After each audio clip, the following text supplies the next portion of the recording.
Time for wellness, time for hygge. At least that seems to be how it is in my life, especially this year. I learned about hygge probably several years ago. I was coming through kind of the in thing in books, kind of making the round on videos, kind of all over the place actually. I think it's one of those things of once you start noticing something, it keeps attracting itself to you.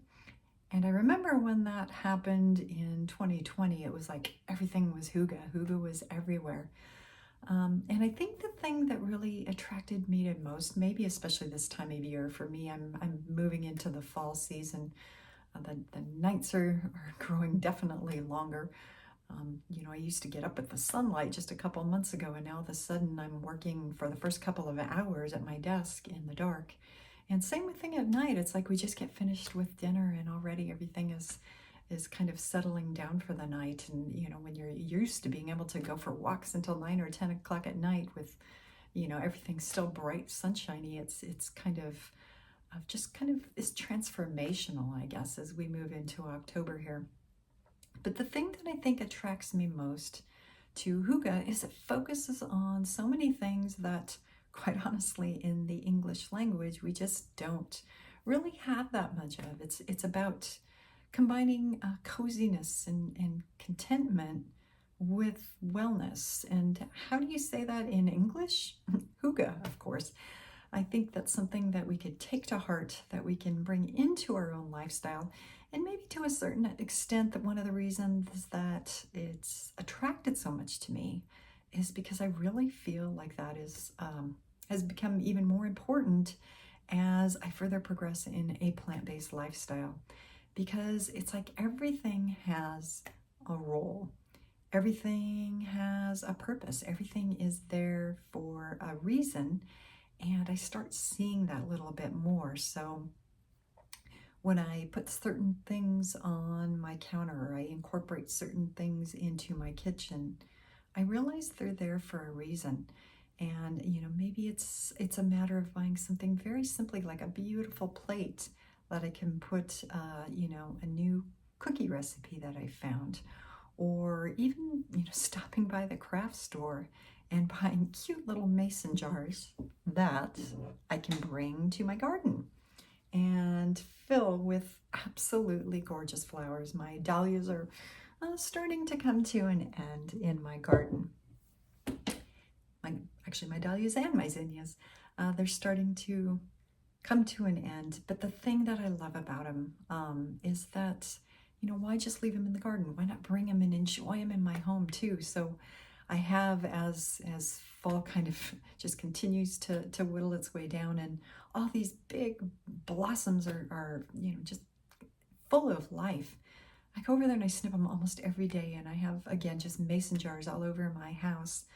Fill them up with just a few buds, and I have them on each of our desks. I have them in the kitchen. I have them in the bedroom and in the the living room, everywhere that we go, because again, just a few flowers. It's something that brightens my life, brightens my family's life. It just makes each of us smile a little bit more.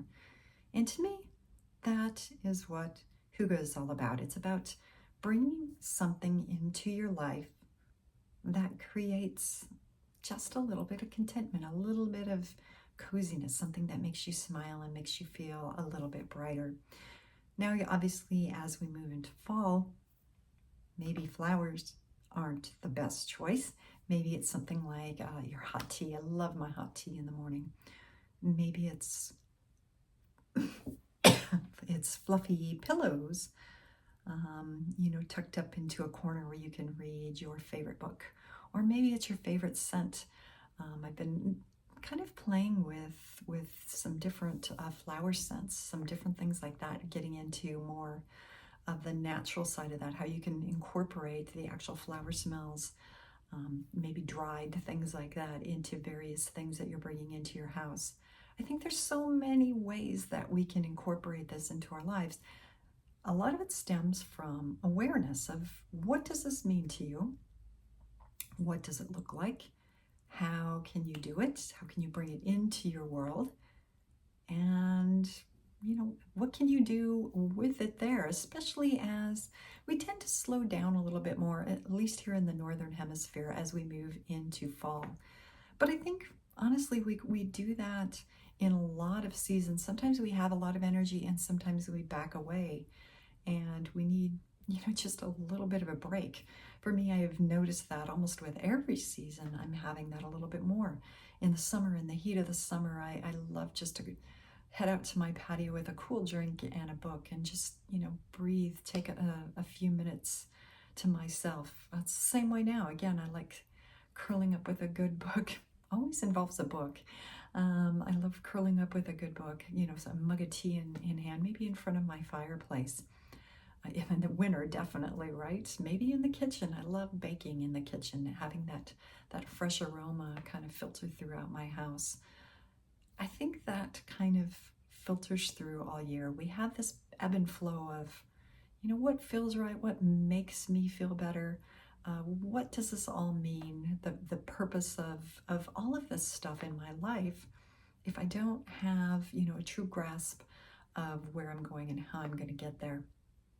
It's been very important in my life this year, and I think this just kind of falls into play here in October as I've been contemplating, what I'm going to be doing these next few months with work, with my personal life, with everything going on. What's the one thing that I want more of as we close out 2024? And the one thing, when I ask that question repeatedly, the one thing that keeps reappearing is the word hygge. So when something like that happens again, I guess you should take notice and really kind of jump on it. And I think the thing with hygge is it can mean something to me, something to you, something to all of us, and that's the beauty of it. Yes, there's some general dynamics behind it, and if you haven't read some books on hygge, on my Substack, I've got a couple of them listed there that have been very influential for me.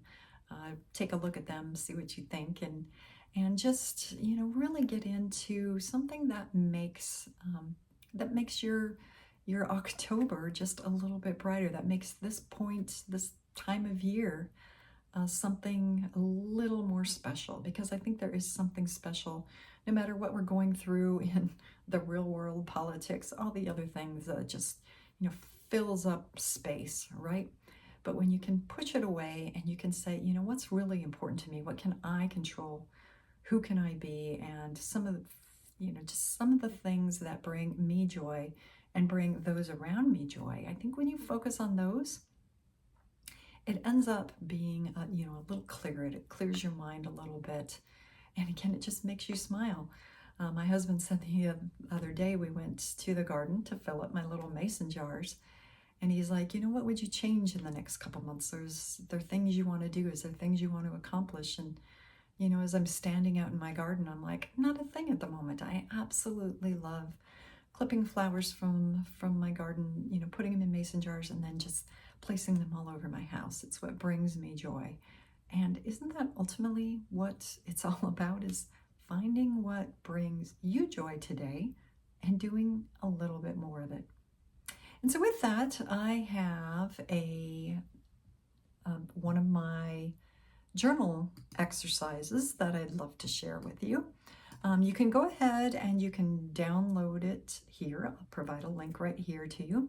It's a free PDF that you can go ahead and download. You can use to fill in your journal prompts, or you can, again, kind of transport it over into your own journal if you prefer to do that, if you have a journal set up and you're ready to go.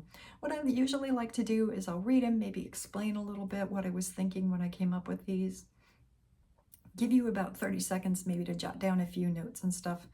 But then what I highly recommend is either taking my downloadable or your journal with these prompts out someplace, again, in your own hygge space, right? How perfect would that be? Take this out, enjoy it somewhere, and spend a little time with each of these questions, because I think the deeper you go into each of these, the more you'll get out of it and the more that you can put into it, so that you can create a little bit of hygge in your own space. So grab your journal, grab your pen, and let's get started. Journal prompt number 1. List 5 simple pleasures in your daily routine that bring you joy and contentment. Now, again, this can be anything you can think of, anything that you really take to heart. And if you're having trouble coming up with this, again, kind of stretch and dream a little bit. What would you like if you don't currently have in your life, and something that maybe you can easily bring?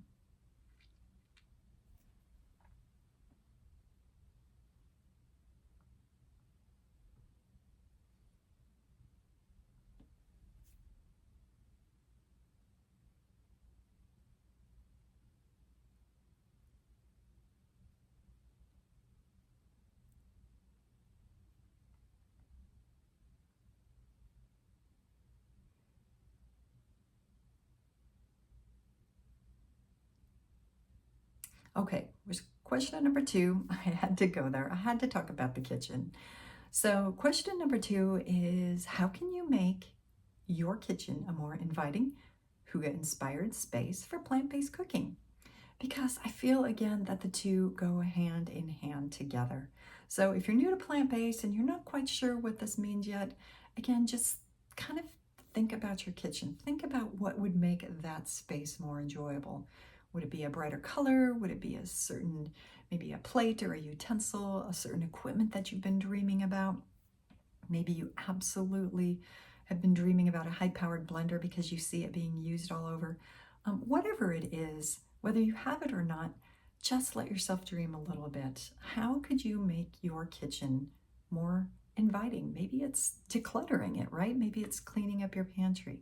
Whatever it is, spend a few minutes and really get to the heart of it. And then the next part, of course, is taking action. But at first, you have to see the vision, right? You have to see what's there before you can make that dream come true. So spend a few seconds here and think about what would do that for you.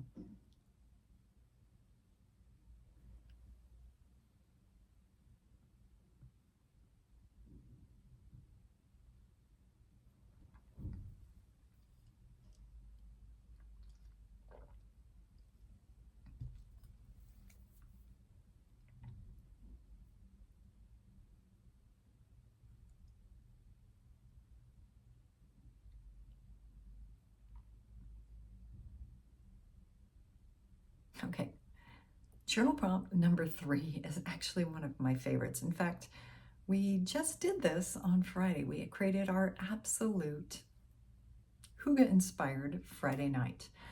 Journal prompt number 3 is, describe your perfect cozy evening at home. How does this plant-based living fit into this vision? Now, let me just tell you a little bit about mine, just so you can get some ideas here. Friday nights typically in our house are movie nights, are, at this point anyway, it's Great British Bake Off nights. They are pizza nights. We kind of combined the whole thing this last Friday night for our very first British Bake Off event number 1. We combined it with a pizza bake-off where we each made our favorite little personal pizzas, and we did them each our way with whatever we wanted, plant-based style, of course. I make my own crust.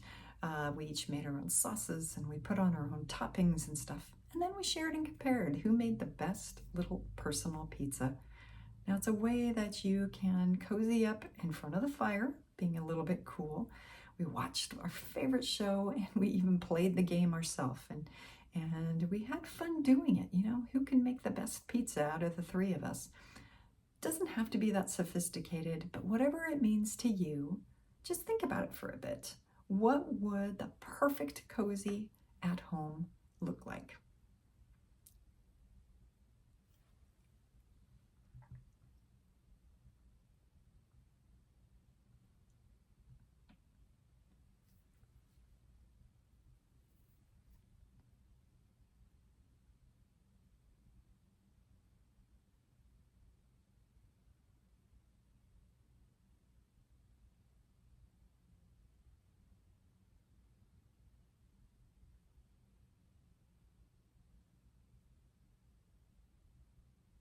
Okay, let's move on to journal prompt number 4.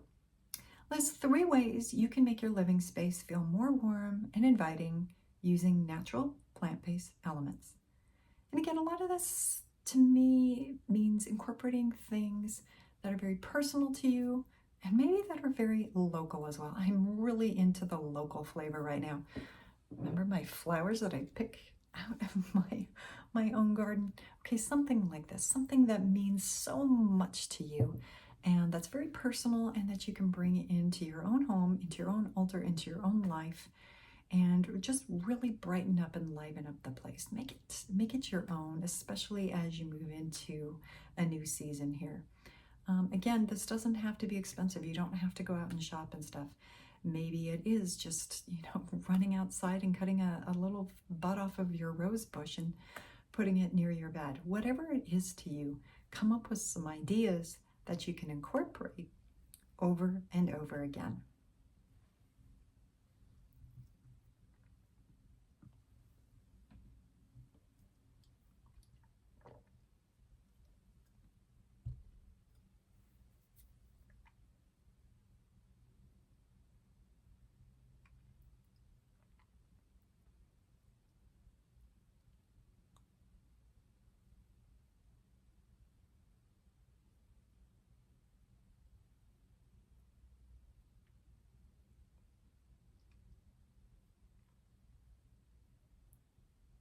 Okay, and let's move on to journal prompt number 5.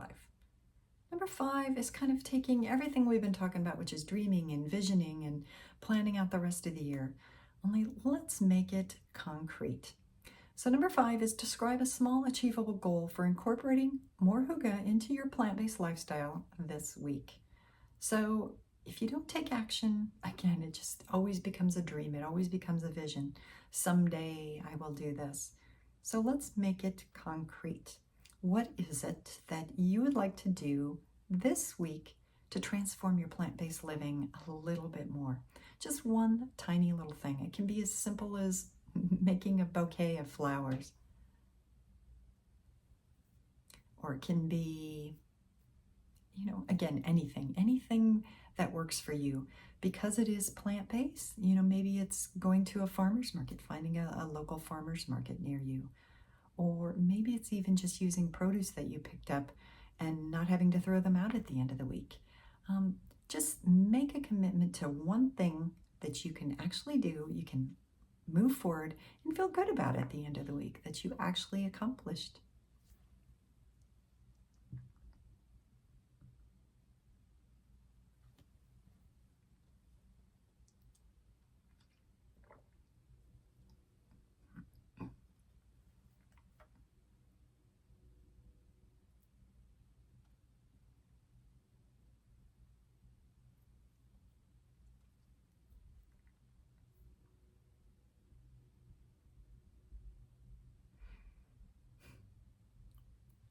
Okay, and there we have it, our 5 prompts for this month.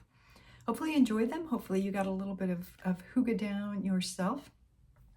You can go ahead and move over to my Substack if you'd like to read more about hygge. And of course, if you'd like to join the cookbook club, you can go over and follow me over on Substack. You can follow me right here. Every month I pick a new cookbook and have a lot of fun doing it, cooking in the kitchen in a plant-based lifestyle. So get out there, have fun with whatever you do, however you envision your plant-based lifestyle, and incorporate some hygge into it this month.